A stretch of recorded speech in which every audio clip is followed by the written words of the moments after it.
Every day is a fight. You're fighting the outer world. You're fighting the inner world. You're fighting the dude who cut you off in traffic. You're fighting all sorts of things. I'm your boy Manny, and today I'm going over 5 things that's going to help you in the fight we call life. So let's get right into it. First thing, control the inner world to control the outer world. So when I was younger, you know, I'm still young, but I'm in my 30s now, right? So I've been around the block a little bit, been here and there, been experienced a couple things. So when I was younger, had a lot of testosterone, still have a lot of testosterone. Don't get it twisted. Don't ever get it twisted. Still got a lot of testosterone, all natural.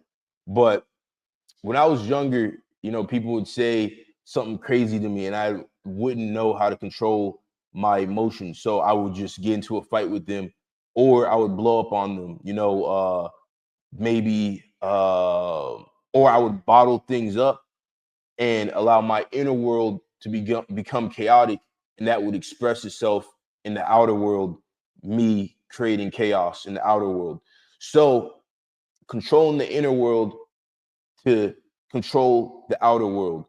So, for example, there's many people who were in jail or in the grave because they couldn't control their inner world.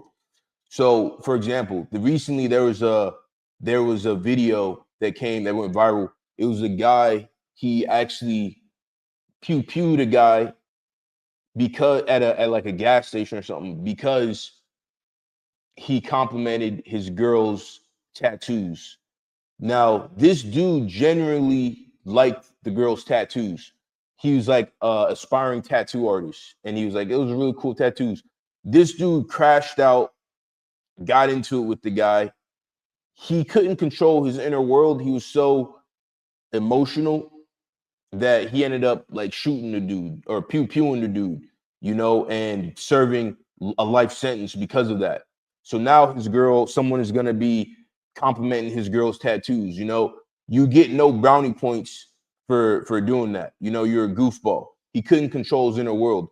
I've had many friends who have unalived themselves because they couldn't control the inner world. So when the outer world is gonna do what it does. The outer world is gonna do what it does. Your tire is gonna pop.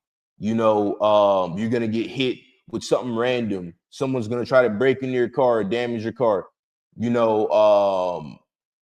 A hurricane might happen. Things that you just can't expect. Random events will happen. So if you don't have your inner world under control, you won't be able to see the opportunities that come from those things, and you're going to make yourself in a worse position if you don't control your inner world. For example, like the guy I just told you about, so ways that you can control that inner world is through going to the gym, doing martial arts, getting that steam off. When I started doing martial arts and hitting the gym, working out hard, I would do I was like 10, 12 years old doing like hundreds of push-ups a day. Now, when someone would come up to me or something would go down or someone would try to diss me or whatever, be like, oh, African booty scratcher, whatever, say some goofy thing to try to set me off. Now I'm just calm, you know what I'm saying? Because I've been working out all day. I don't have the energy to crash out, So that's where working out and expressing that inner chaos through the weights, through the pain in the weights, through the pain of running, through the pain of going to the gym and getting punched and punching people. That struggle is what we need as humans. And if we don't have that, the inner world will become chaotic. So in order to live in harmony, I really believe that we all need to be physical. I always use the example of if you take a lion out the jungle and you put it in a cage and that lion is used to running around, killing things, using all its energy, going on these big hunts and getting big dopamine. Now you take that lion and you put it in the cage and it's just sitting there. It's going to have all this energy. Its inner world is going to be chaos. That's what a lot of people are experiencing, you know, especially young teenagers, stuff like this. So control that inner world to control the outer world, or to be able to handle the outer world, you know.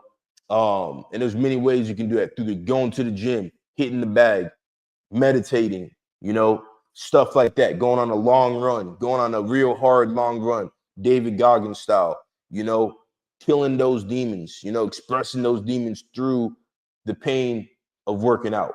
It really evens you out. Number two, most people aren't going to understand your struggle, and most people aren't going to care about your struggle.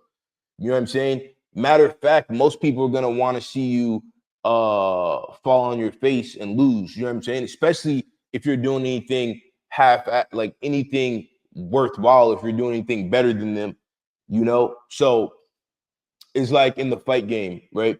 There's so many people that most people will never ever step in the cage, because you're risking your life. It's a dangerous thing. Regardless of even risking your life, if you lose, that's kind of a traumatic thing. So most people will never ever step in the cage.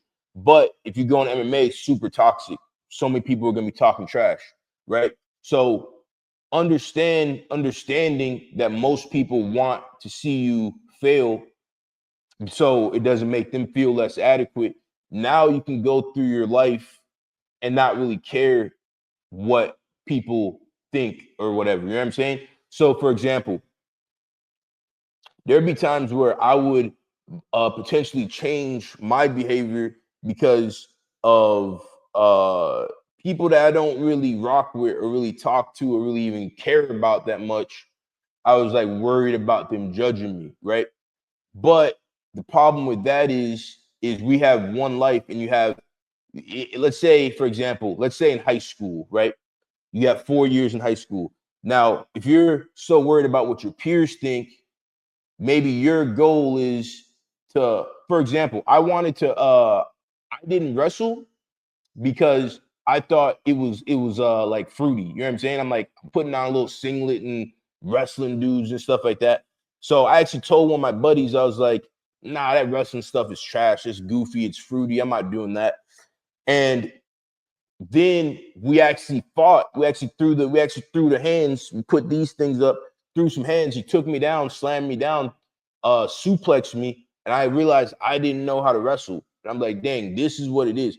So just the idea and the mindset, which I know many people think like, you know, oh, I don't want to wrestle because I'm gonna be in a little singlet and people are gonna be judging me, and I got a little Peter and I want everyone to see it and blah blah blah. You know what I'm saying? Or in my case, you know, my dong is too big, it's in the singlet, and you know, everyone's gonna be judging me. You know what I'm saying? So that's the thing. But the thing is, you can't allow people to affect your inner world, because the moment you allow them to affect your inner world, they're taking your power. So, and they're making you a less powerful force. So, and they don't really care. You know what I'm saying? They don't really care about you. They might think about you like once in a blue moon, and then they're going about their day. And we're all on our own journeys. You know, you guys right here are gonna watch this video, and you might be in your mind for like a couple minutes. You know what I'm saying? You might resonate throughout your day, but you're not gonna be like, I wonder what Manny's doing right now. Actually, a couple of you guys might be like, oh, I wonder what Manny's doing right now. I wonder if he's hitting the weights right now. You know what I'm saying? But in reality, we're all on our own journey. You know what I'm saying? And we all are no one really cares about you that much. You know what I'm saying? Like other than your family, no one really cares about you that much. So, and if they don't understand what you're doing, who cares? They're not meant to understand your struggle. So don't allow that to lessen your power and your strength. They don't understand who you are. They don't understand your culture. They don't care to understand. Is what it is. You know what I'm saying? Fuck them. That's what it is. Fuck them. Fuck them. Fuck them. All right. So next, don't allow temporary obstacles to define your long-term goals. All right. My first tournament. My first jiu-jitsu tournament. I was in the St. Louis University, UMSL. And I went out there, I was winning the match the whole time. And I went out at the very last few seconds of the match. I actually got my arm broken. I got caught in the arm bar, didn't want to tap. I was winning, got my arm snapped. It popped, right? So now, if I would allow that temporary obstacle to stop me, which many people do, I would have never became a black belt. I probably would have never started fighting MMA. You know what I'm saying? I would have never did many things that I did in my life, all from that one decision. So these temporary obstacles are nothing. You see guys like Dominic Reyes in the fight game right now. He got knocked out multiple times in a row. Dominic Reyes got knocked out, I want to say 3 or 4 times in a row, brutally. And now he's on like a 2 or 3 fight win streak. He just knocks someone out. If he allowed that temporary setback to stop him, he would have never seen where he's at right now. You know what I'm saying? So same thing with someone like John Jones. Did you know John Jones, the fighter, best fighter in the world, his first year of wrestling, like he barely won a match. So now in his mind, if he would have been like, oh, I'm not really that good, this isn't for me, we would have never got John Jones. We would have never seen the best fighter in the world. And I think there's many people out there who have untapped potential, who in multiple different things because they're scared of little small setbacks that they've had and they don't want to feel that pain of losing again.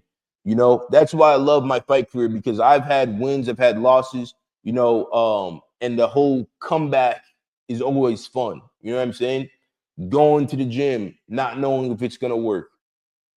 Going through the whole process, building up, ramping up. And then when you finally get that win, that's a good feeling. But these minor setbacks don't allow them to stop your overarching goals. These are just information, this is just data that you're getting, Self-reliance. Number 4, self-reliance. So self-reliance is important to me because, if you aren't self-reliant and you feel like you constantly need other people's approval, or you need this and you need that from other people, it takes away a lot of power from you. If I was like, for example, so many people told me not to, people that I love as well, people that I'm very close to, told me like, oh no, don't fight, just go, go be a doctor, go do this, why don't you do that? Why don't you do this? Why you want to fight? Right? Now, if I wasn't strong enough in my own self-reliance, I would have folded to the outside pressure. You know what I'm saying? And I would have, maybe my life would have been completely different. And ultimately, I would have been always living my life as a person who's looking for other people's validation and this and that. And that's not the way to live. That's not the way I want to live. I want to live my life and I don't give a fuck what no one thinks, what no one says. I'm living my life for me and the people I love. I'm living my life doing what I want to do and doing it in the way that I want to do it. And if you don't like it, then fuck you, and that's just what it is, as long as I'm not hurting nobody and doing nothing negative, So if you're not self-reliant, you're going to constantly need other people's validation, and then people can control you in that way, So I think that's one of those ones that is super important to have. And I think meditation is the way that you can really, really get that your own inner power. Train daily. That's number 5. Train daily in this life, in this fight we call life. You got to be the first thing a soldier does is they go through rigorous training every single day. A fighter goes through rigorous training every single day. As a human being, you need to be training for life. I believe every man should know how to throw these. Every man should know how to throw a couple of these. Bop, bop, because what happens when you're at the beach and some big dude comes over and slaps the girl's ass? What are you gonna do? You're just gonna sit there and you're just be like, oh, I'm gonna call the cops. I'm gonna sue. I'm gonna call the cops. I mean, you can do that, but no, I'd rather be the dude that, okay, I'm gonna handle that myself. I'm going to absolutely destroy you. So with that being said, you need to know how to fight. You need to know how to fight. Even nowadays, people have weapons. People will pull weapons on you. You need to know how to defend yourself. What happens if someone breaks into your house in the middle of the night? You want to be a lethal weapon. You want to be able to defend yourself. The first rule of life is to survive, right? So if you're not strong enough to be able to fight your way out of paper bag, you're losing. You're doing something wrong, and everything else in your life is going to be unharmonized. Don't get me wrong. There's people who like some nerd scientist dude who probably never done a push up a day in his life, who they're successful and stuff like that. But I don't think they're living life to the fullest. Train daily. Whether you're running, whether you're working out, whether you're boxing, whether you're kickboxing, doing jiu-jitsu, train daily. Train your mind, train your physical body to be able to be prepared for this game of life and this war of life. So when things go left, which they're inevitably going to go left, you're prepared and you're focused and you're good because you train for this. And in matter of fact, you're going to be able to see the opportunity. Like so many people made their fortunes when the stock market went left and everyone was like, oh, I'm going to lose all my money, and they're panicking. A lot of people become really wealthy in those times because they're able to calm down, see what's going on, make the right moves, and be prepared. So, and I guarantee when they made those right moves, they were training daily. So their training might not have been in the gym. It could have been also in the gym, but I guarantee they were watching the different things going on in the market and reading things daily. There's a lady called Marion Stokes, and she would read books and read the newspaper and read everything every single day about what's going on in the world. And she became like extremely wealthy. She was like investing in Apple stock way early on and telling everybody to invest because she knew it was going to be a big company.